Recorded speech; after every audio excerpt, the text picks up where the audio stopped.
Sutra teratai yang menakjubkan bab 11 kemunculan stupa mustika Simvasyang Sutra Teratai episode 1270 ingin mengumpulkan para belahan raga dan melihat kondisi sebenarnya daripada realitas sejati. Segala dharma dari realitas sejati, dari segala fenomena dharma, realitas yang bebas dari segala khayalan semu. Harus kita pahami ini dengan jelas. Semua Buddha membabarkan dharma yang sama, memenuhi segala alam dharma pada alam semesta ini.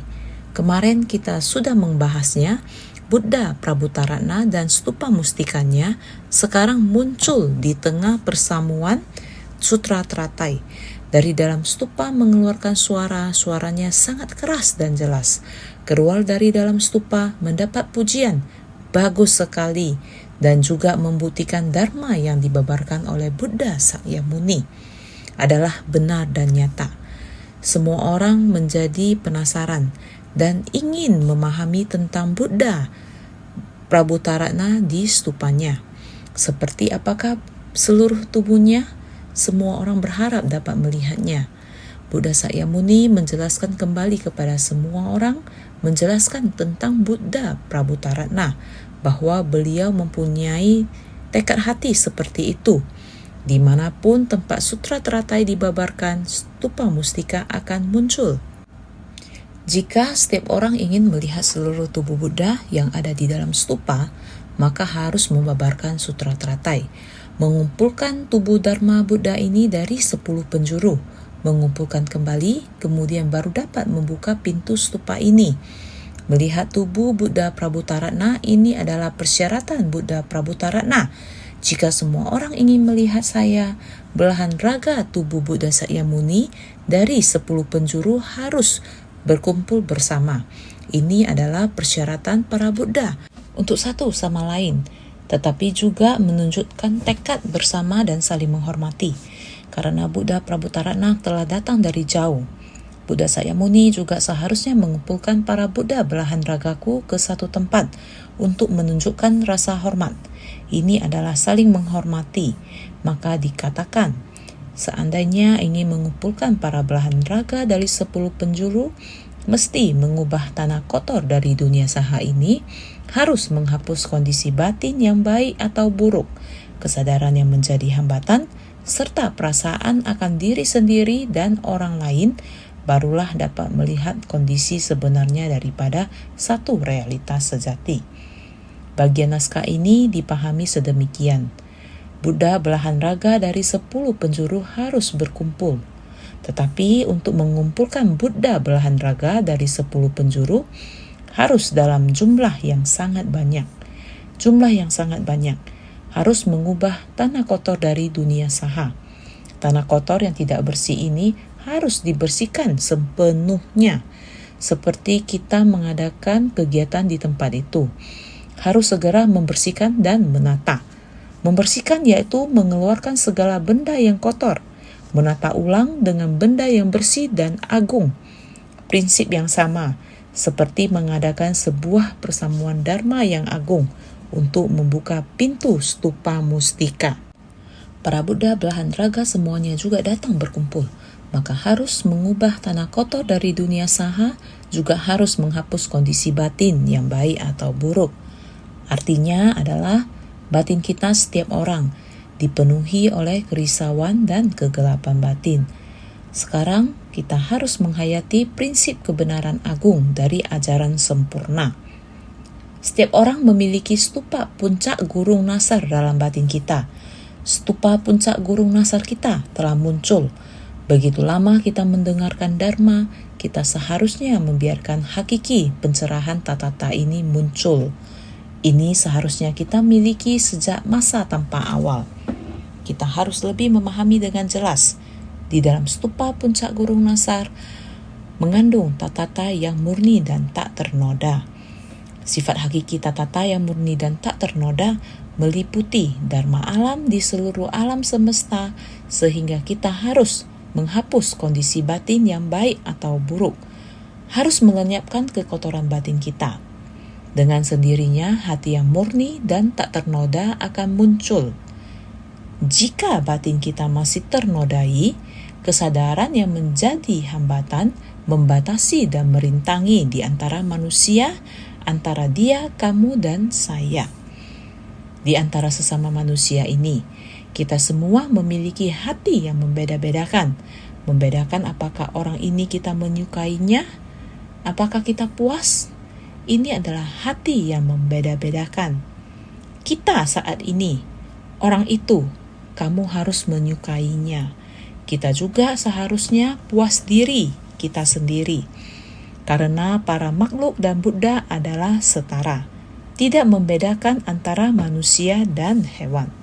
Apalagi di antara sesama manusia adalah yang sama-sama praktisi Buddhis. Kita harus berlapang dada, tidak membatasi dan merintangi. Kita harus sangat berlapang dada, dapat menampung semuanya. Kesadaran ini bukan perasaan akan diri sendiri dan orang lain. Tidak seperti kita yang memiliki hati yang membeda-bedakan. Perasaan ini, Bodhisattva merupakan makhluk yang tersadarkan, yaitu harus memberi perhatian pada seluruh makhluk. Semua Buddha dan Bodhisattva adalah demikian. Kita manusia dalam mempelajari ajaran Buddha juga harus demikian. Jadi, setiap orang harus mempelajarinya, karena manusia awam harus mempelajari ajaran Buddha. Maka kita harus mempelajari kondisi batin Buddha dan Bodhisattva. Sehingga kita perlu ada yang menghalangi kita, seperti kegelapan batin dan hati yang membedakan harus dihilangkan. Kita harus melenyapkannya. Pikiran kita menjadi hampa atau kosong harus tanpa rintangan. Kesadaran ini harus tanpa rintangan. Kesadaran kedelapan kita adalah kesadaran karma, yang merupakan hambatan dan terbatas. Sebelum kesadaran kedelapan ada kesadaran ketujuh, kesadaran keenam, dan kesadaran kelima. Akar ini terhubung dengan objek luar. Tersimpan semua yang kita lakukan, tersimpan di kesadaran ke-8. Semoga semua kesadaran karma ini dapat kita buka dan lepaskan satu persatu. Dilepaskan. Tiada lagi kesadaran dharma seperti ini yang menghantui kita. Kita seharusnya memiliki kesadaran rasa cinta seperti ini, bahwa secara realita para bodhisattva telah memahami bahwa para makhluk hidup sebagai satu kesatuan yang terhubung. Maka mengasihani insan lain bagaikan terhadap diri sendiri. Ini disebut barulah dapat melihat kondisi sebenarnya daripada satu realitas sejati. Semoga semua orang dapat bersungguh hati memahaminya, berkumpul dari 10 penjuru. Artinya adalah semua dharma, prinsip kebenaran tentang menjangkau seluruh alam semesta dan memenuhi seluruh alam dharma, dapat berkumpul di dalam pengajaran sempurna Kitab Sutra, yaitu Sutra Teratai Dharma yang menakjubkan. Untuk menampakkan prinsip kebenaran dari Dharma, menakjubkan Sutra Teratai, bahwa prinsip kebenaran tentang menjangkau seluruh alam semesta dan memenuhi seluruh alam Dharma. Begitu banyak prinsip kebenaran dalam batin setiap orang kita semua, tanah kotor dunia saha, dalam batin setiap orang sama seperti tanah kotor. Apabila kita bisa menahan sabar dalam melakukan pelatihan diri, maka kita tidak akan dapat melakukan pelatihan diri ini seperti kita dunia yang kita tinggali ini. Buddha juga telah memberitahu kita, dunia ini disebut dunia yang membutuhkan kesabaran. Tempat ini adalah tempat berdiam dari 5 alam kelahiran kembali. Neraka, setan kelaparan, binatang, manusia, dan alam dewa. 5 alam kelahiran kembali ada di dunia ini, sama seperti batin kita. Terkadang batin kita terpengaruhi oleh kondisi luar, sama seperti penderitaan dan kesakitan di alam neraka. Saat kondisi luar mempengaruhi batin kita, kita sama seperti binatang. Saat kondisi luar memimpin kita untuk memiliki keinginan hasrat, seperti kita sedang berada di alam setan kelaparan. kita selamanya tidak akan pernah kenyang dan memiliki keinginan yang tiada habisnya. Ini adalah prinsip yang sama. Batin kita dan dunia kondisi luar adalah sama. Mereka semua berada di dunia saha ini. Dalam jangka Dharma, Buddha harus mengumpulkan belahan raga dari 10 penjuru. Maka itulah yang disebut Dharmakaya. Dharmakaya adalah prinsip kebenaran, menjangkau seluruh alam semesta dan memenuhi seluruh alam Dharma, mengumpulkan prinsip kebenaran. Kita hendaknya mengikis berbagai macam kegelapan batin, kita baru akan dapat menerima Dharma masuk ke dalam batin kita. Apabila batin kita masih penuh dengan kekotoran, maka kita tidak akan dapat menggunakan Dharma. Oleh karena itu, kita harus mengikis noda batin dan kegelapan batin. Setelah itu, barulah kita dapat menggunakan Dharma kebenaran di dalam batin kita. Naskah sutra ini, kita harus sepenuh hati memahami dan menghayatinya. Maka kita akan dapat benar-benar memahami apa yang akan dibabarkan selanjutnya. Maka, segel Dharma dari realitas sejati dari segala fenomena Dharma. Segel Dharma dari aspek sejati ini, bagaimana kita dapat mencetaknya ke dalam batin. Kita harus mencetaknya. Dharma ini harus diverifikasi ke dalam batin kita. Jika batin kita ini seperti lembaran kertas yang tidak bersih dan putih, bagaimana kita bisa mencetak segel tersebut ke atasnya? Maka kita harus membersihkan batin kita. Sama seperti membersihkan bumi yang ternoda di dunia saha, maka batin kita harus dibersihkan dengan sungguh-sungguh, sehingga segel Dharma dari aspek sejati dari segala fenomena barulah dapat sesungguhnya terpatri ke dalam batin. Realitas yang bebas dari segala khayalan semu. Kita harus terlebih dahulu terbebas dari khayalan semu ini. Masalah duniawi yang telah berlalu hanya tersisa pikiran yang bercabang-cabang, hanya ilusi. Jika sekarang masih memikirkan hal yang tidak-tidak, ini adalah delusi. Maka kita harus menggenggam dengan baik. Waktu kita setiap saat, batin kita harus diselaraskan dengan Dharma. Ini harus dilakukan di dalam kehidupan sehari-hari. Setiap hari kita mendengarkan Dharma dan terjadi interaksi antar sesama. Apakah kita telah menyerap Dharma ke dalam batin? Jika Dharma telah terserap ke dalam batin, dalam menghadapi masalah duniawi, maka target pencapaian kita adalah keharmonisan. Bukan untuk membedakan benar dan salah antara sesama. Jika demikian, maka tidak dapat menangani masalah dengan mantap. Kapasitas batinlah kita tidak dapat terbuka. Tidak dapat membawa masalah kepada penyelesaian yang harmonis. Masalah duniawi dan Dharma sejati harus berpadu. Sang Buddha datang ke dunia adalah untuk menyelesaikan masalah duniawi. Sudah berusaha sekuat tenaga demi satu tujuan utama, agar dapat memberikan pengajaran sesuai kapasitas. Sudah berusaha sekuat tenaga, apa kita dapat menerimanya? Demikianlah batin para makhluk. Batin kita sendiri apakah sudah murni dan bersih? Apakah kerisauan sudah dibuang? Tergantung pada batin para makhluk. Para hadirin, hati makhluk awam harus berubah. Di dalam 5 alam kelahiran kembali, ada 6 alam kehidupan, 4 alam suci, 6 alam kehidupan, dewa, asura, manusia, neraka, setan kelaparan, hewan. Ini adalah 6 kondisi alam. Ini adalah makhluk awam. Bagaimana dengan 4 alam suci? Sravaka, Pratyekya Buddha, Bodhisattva, Buddha. Ini adalah 4 alam suci. Kita dari makhluk awam mulai dari setelah mendengarkan Dharma untuk menghayati segala sesuatu muncul dari sebab dan kondisi. Pratyekya Buddha kemudian mulai membangkitkan hati, 6 paramita dan puluhan ribu praktiknya. Mulai dari demikian, yaitu untuk mendekati tingkat makhluk suci dari Buddha. Ini adalah 4 alam suci. Kita dapat dari makhluk awam, kemudian memasuki tingkat 4 alam suci. Namun, apakah hati kita sudah terbuka? Apakah kita benar-benar ada berakar di tempat? Apakah keyakinan hati sudah mendalam?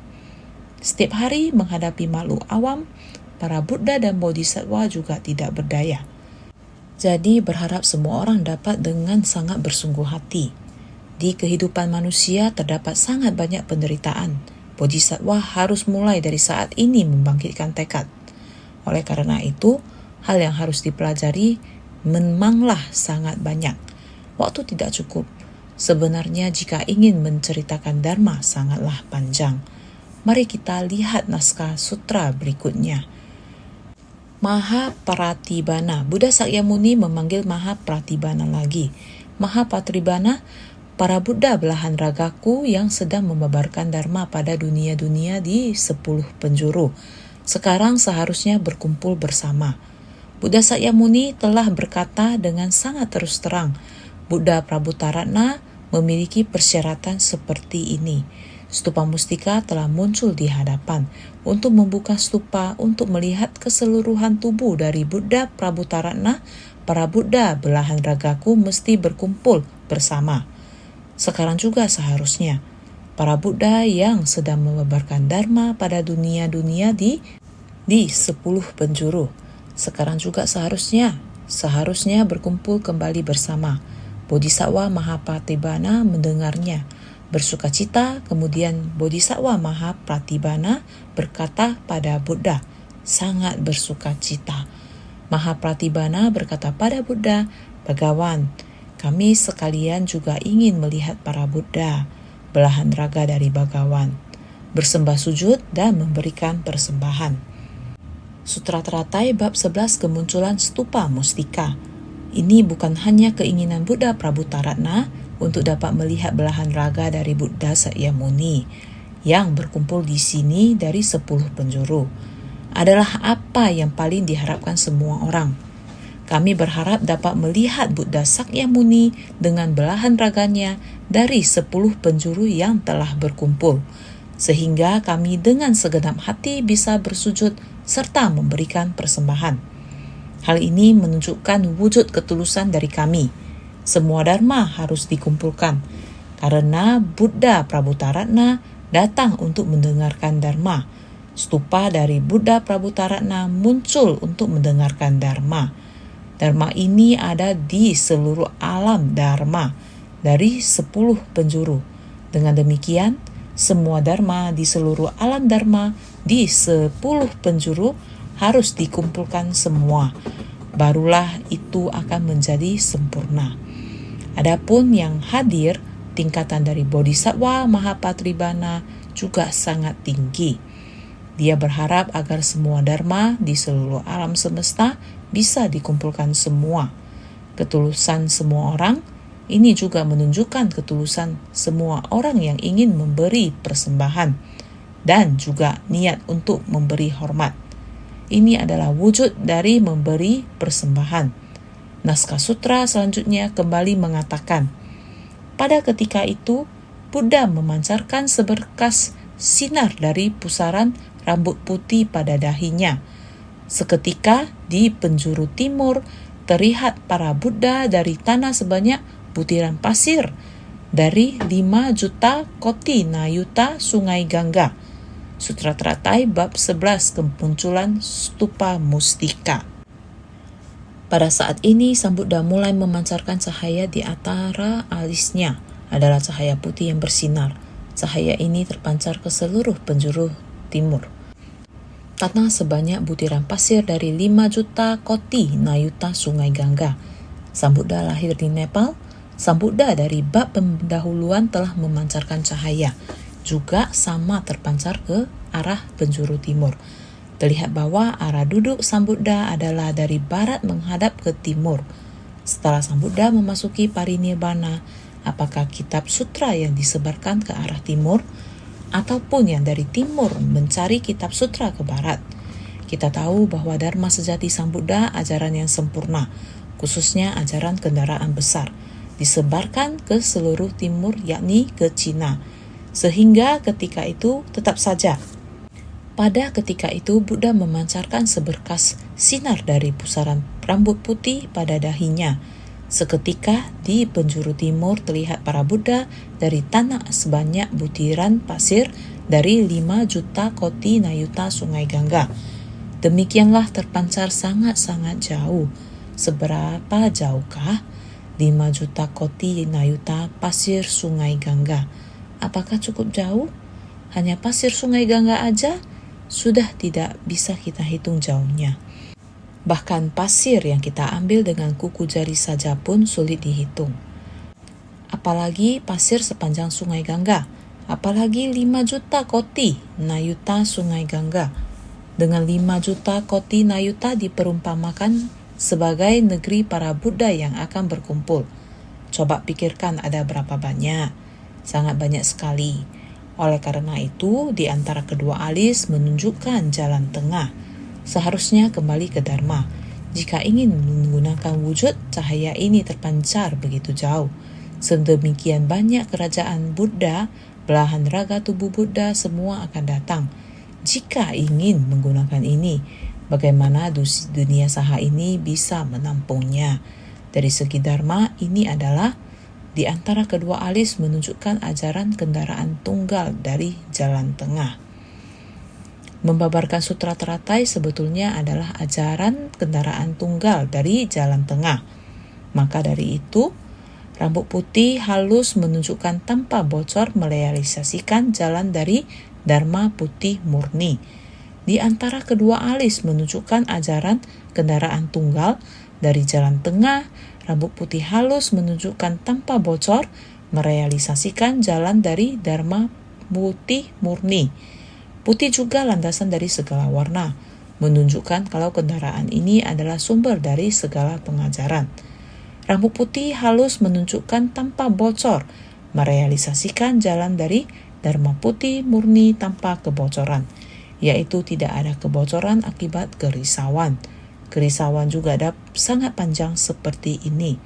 Maka dari itu, pasir Sungai Gangga bukanlah pasir di dasar sungai. Air aliran pasir ada di atas pantai. Tanpa kebocoran artinya tanpa air. Prinsip yang sama, penderitaan semacam ini seperti sebanyak pasir di Sungai Gangga. Hilang sama sekali. Maka tanpa bocor merealisasikan jalan dari Dharma putih murni. Rambut putih itu sangat bersih. Oleh karena itu, putih juga landasan dari segala warna. Segala sesuatu kembali menjadi putih. Putih adalah akar dari semua warna. Jika Anda ingin mewarnai kain, ingin mewarnai seperti apa, di atas kain ini mewarnainya seperti ini. Kembali menghapus warnanya, yaitu warna putih. Maka dari itu, putih juga landasan dari segala warna. Oleh karena itu, menunjukkan kalau kendaraan ini adalah sumber dari segala pengajaran. Ajaran kendaraan tunggal adalah sumber dari semua ajaran. Pada ketika itu, Buddha memancarkan seberkas sinar dari pusaran rambut putih pada dahinya.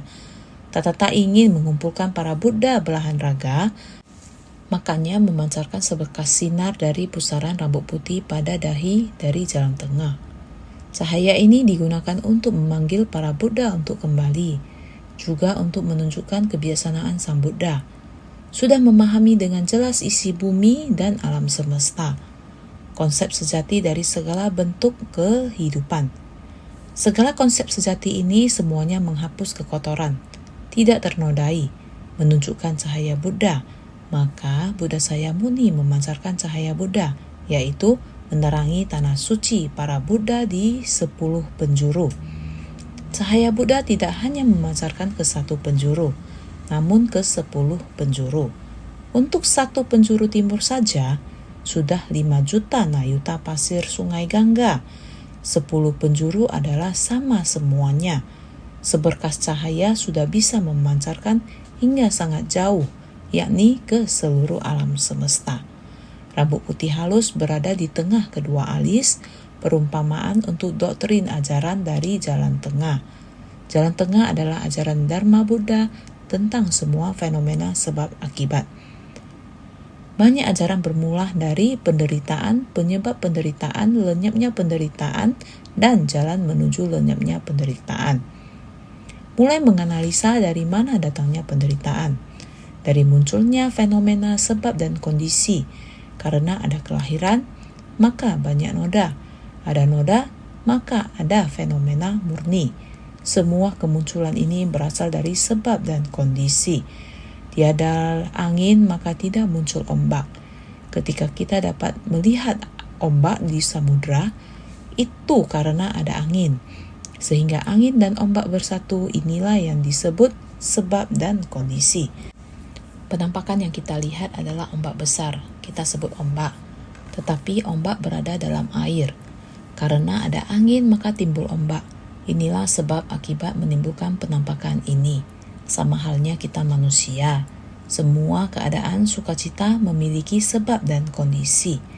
Marah juga ada sebab dan kondisinya.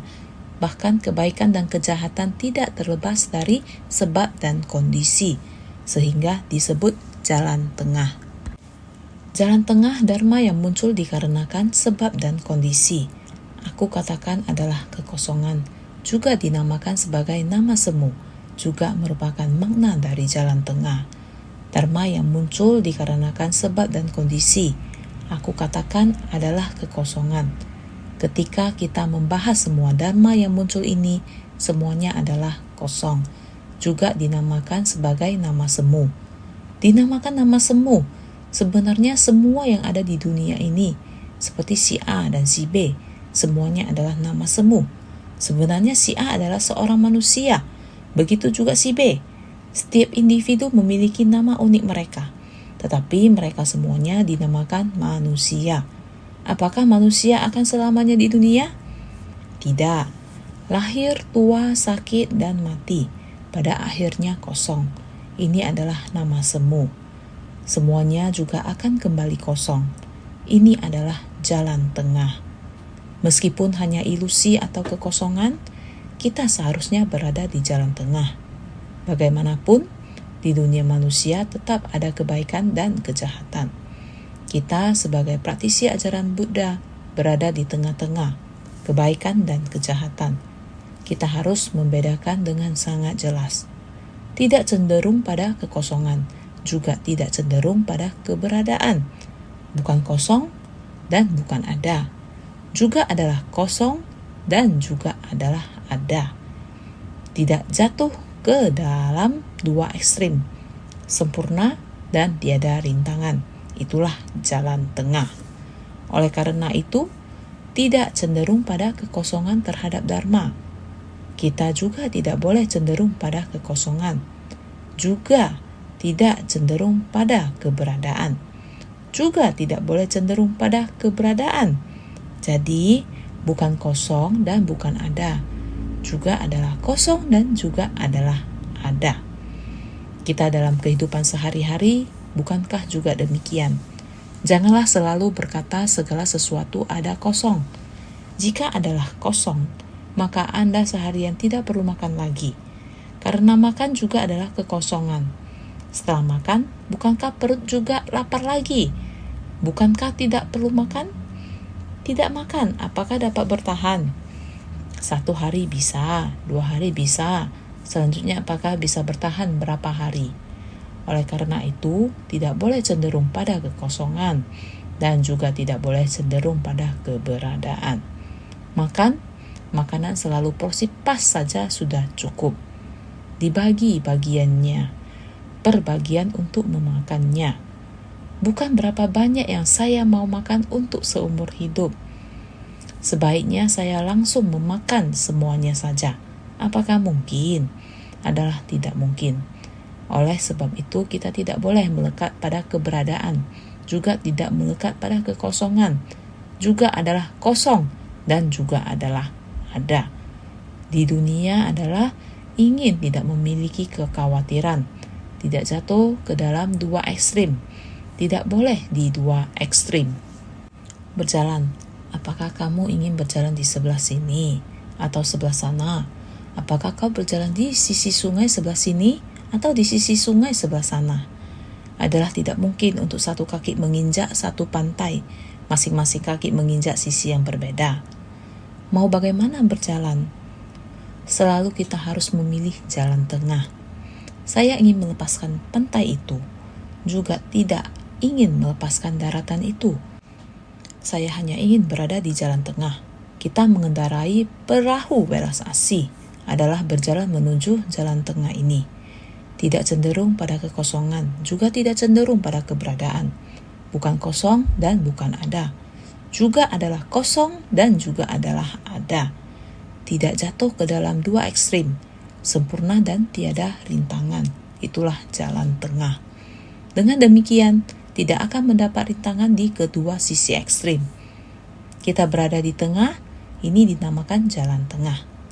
Ketika di penjuru timur terlihat para Buddha dari tanah sebanyak butiran pasir dari 5 juta koti nayuta, sungai Gangga. Karena diterangi oleh cahaya, semua orang dapat melihatnya. Sudah terlihat. Begitu Buddha Sakyamuni mengeluarkan seberkas sinar, sangat cepat. Seketika sudah dapat terlihat para Buddha dari tanah sebanyak butiran pasir dari 5 juta koti nayuta sungai Gangga. Sangat cepat, sudah dapat terlihat seperti demikian. 5 juta koti melambangkan apa lagi? Melambangkan benih sebab sejati dari 5 tahap pencapaian Bodhisattva. 5 juta koti melambangkan benih sebab sejati dari 5 tahap pencapaian Bodhisattva. Benih sebab benar yang sejati, sebagai benih sebab sejati dari pengajaran, praktik, keyakinan, dan realisasi Maha Nirwana. Para Buddha sebanyak butiran pasir dari sungai Gangga adalah segala pikiran murni. Benih sebab praktik Bodhisattva, kita harus praktik jalan Bodhisattva. Benih sebab praktik Bodhisattva baru bisa mampu mencapai tahapan buah keberhasilan pahala dari Buddha. Oleh karena itu, harus benih sebab benar yang sejati, benar dan benih sebab. Itu adalah harus benih sebab yang nyata, sejati dan benar. Jadi, pengajaran, praktek, keyakinan, dan realisasi Maha Nirvana. Ini adalah benih sebab sejati, adalah pengajaran. Kita harus menerima dharma yang diajarkan ini. Praktik adalah harus praktik dalam tindakan nyata, harus mempercayai terhadap dharma, harus ada keyakinan untuk disegel dan realisasi dalam batin kita. Kita harus bisa menyiapkan kerisauan dari tubuh dan pikiran, memasuki Maha Nirvana. Maha Nirvana adalah hening dan tenang, kondisi batin tenang dan jernih, batin tanpa pikiran bercabang-cabang, dharma tiada muncul atau lenyap. Ini adalah sepenuhnya telah murni. Tingkatan dari kondisi batin tenang dan jernih. Jadi, para Buddha sebanyak butiran pasir dari sungai Gangga adalah pikiran yang murni. Ini dinamakan sebanyak butiran pasir. Para Buddha sebanyak butiran pasir yang begitu banyak ini sebenarnya dharma mewakili pikiran murni kita. Kerisauan sebanyak butiran pasir yang amat sangat banyak bergabung menjadi satu. Itu adalah pikiran yang murni. Bodhisattva harus dari pengajaran, praktek keyakinan, dan realisasi. Demikian terus hingga memasuki Maha Nirvana. Dharma kita masuk ke dalam hati, maka itu adalah segala pikiran murni. Ini artinya adalah pikiran kita sangat murni. Benih sebab sejati dari 5 tahapan pencapaian dibagi menjadi 5 tahapan. Benih sebab sejati dari 5 tahap pencapaian. Benih sebab benar yang sejati dalam mempraktikkan dan merealisasikan Maha Nirwana. 5 tahap pencapaian, tahap pengumpulan bekal, Ambara Fasta, tahap penerapan Prayoga Fasta, tahap pemahaman jelas Prativeda Fasta, tahap praktik Bhavana Fasta, tahap terakhir Nista Fasta. Ini dinamakan 5 tahap pencapaian dari praktek. Pertama dari 5 tahapan adalah tahap pengumpulan bekal atau Ambara Fasta. Para bodhisattva pada 10 tingkatan kediaman, 10 tingkatan pelaksanaan, dan 10 tingkatan pelimpahan jasa, memupuk berkah kebajikan dan kebijaksanaan sebagai bekal untuk mendukung pencerahan. Bekalnya adalah harus melatih diri. Jika kita tidak melatih diri, tidak mendapatkan air dharma. Benih dalam batin tidak bisa tumbuh. Oleh karena itu, kita ada 10 tingkatan kediaman, 10 tingkatan pelaksanaan, dan 10 tingkatan pelimpahan jasa. Ini adalah kediaman bodhisattva kita. Bodhisattva perlu giat, tidak putus-putusnya melatih diri. Ini dulu juga sering dibicarakan, 10 tingkatan kediaman, 10 tingkatan pelaksanaan, 10 tingkatan pelimpahan jasa. Ini semua adalah jalan yang harus kita jalankan. Oleh karena itu, memupuk berkah kebajikan dan kebijaksanaan. Bodhisattva harus memupuk berkah kebajikan dan kebijaksanaan. Kita seharusnya menyesuaikan penderitaan duniawi, masuk ke rumunan masyarakat, menciptakan berkah, membina kebijaksanaan. Ini adalah kita harus menjalankannya. Bekal adalah timbunan kita mengembangkan jiwa kebijaksanaan. Kedua dari 5 tahapan adalah tahap penerapan prayoga fasta. Para bodhisattva pada tingkatan 4 penerapan catur prayoga setelah memperoleh bekal berupa berkah kebajikan dan kebijaksanaan, lebih berusaha dalam menjalankan praktik untuk memasuki jalan penglihatan darsana marga dan berdiam pada sifat tatata. Jika kita demikian melakukan dengan tindakan nyata, mau masuk ke dalam sifat tatata kita, kembali ke sifat tatata kita, juga tidak bisa terlepas dari bekal berkah dan kebijaksanaan kita. Kita harus menciptakan berkah, perlu berkah dan kebijaksanaan, menciptakan berkah dan moralitas, melatih kebijaksanaan. Kebijaksanaan dan berkah semuanya harus lebih ditingkatkan. Lebih giat berusaha, baru bisa masuk ke jalan bodhisattva, berdiam pada tingkatan ini. 4 penerapan catur prayoga. Dharma dari kehangatan usmagata, dharma dari titik puncak mudana, dharma dari kesabaran santi, dan dharma dari tingkat duniawi tertinggi lauki kagra dharma. 4 penerapan catur prayoga, yaitu yang biasanya dikatakan tentang 4 penerapan catur prayoga, yaitu dharma dari kehangatan usmagata, dharma dari titik puncak mudrana, dharma dari kesabaran santi, dan dharma dari tingkat duniawi tertinggi lauki kagra dharma. Ini yang disebut 4 penerapan dharma dan juga 4 penerapan. Ini adalah kita para bodhisattva yang tidak boleh membiarkannya terputus. Antusiasme, kehangatan artinya merasakan perasaan hangat. Kita harus menggunakan kasih untuk menghangatkan dunia.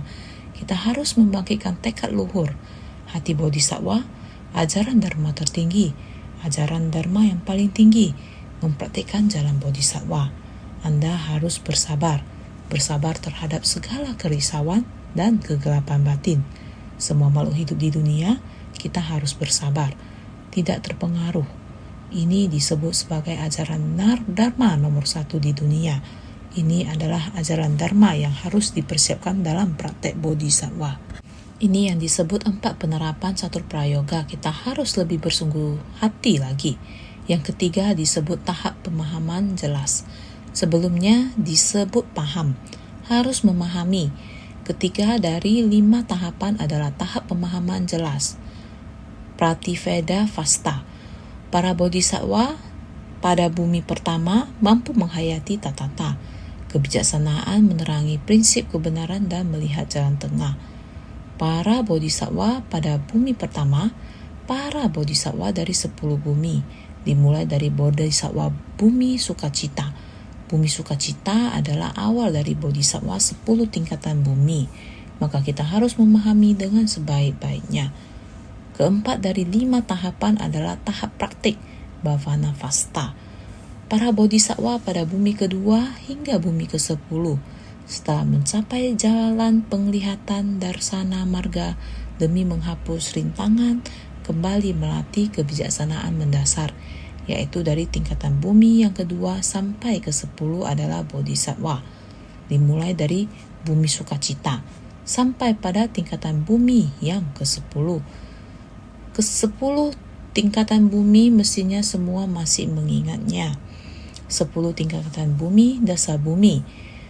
Bumi sukacita, Prabu Dita bumi, bumi bebas dari noda Vimala bumi, bumi cahaya cemerlang prabakari bumi, bumi kebijaksanaan membara arcismati bumi, bumi tak terkalahkan sudur jaya bumi, bumi manifestasi abimuki bumi, bumi jangkauan jauh duram gama bumi, bumi tak tergoyahkan acala bumi, bumi kebijaksanaan bajik sadu mati bumi, dan bumi awan dharma mega bumi.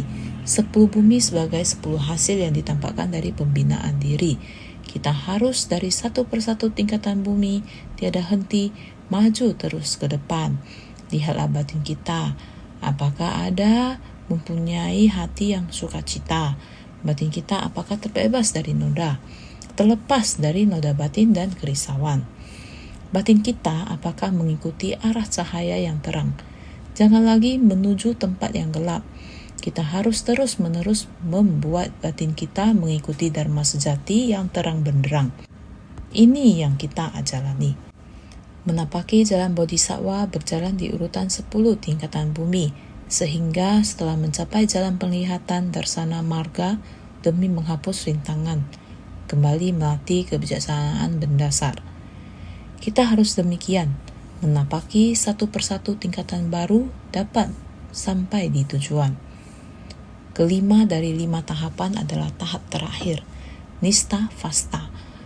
Pencerahan menakjubkan, tahapan buah pencapaian dari Buddha, paling akhir dan paling murni, tiada lagi yang melebihinya.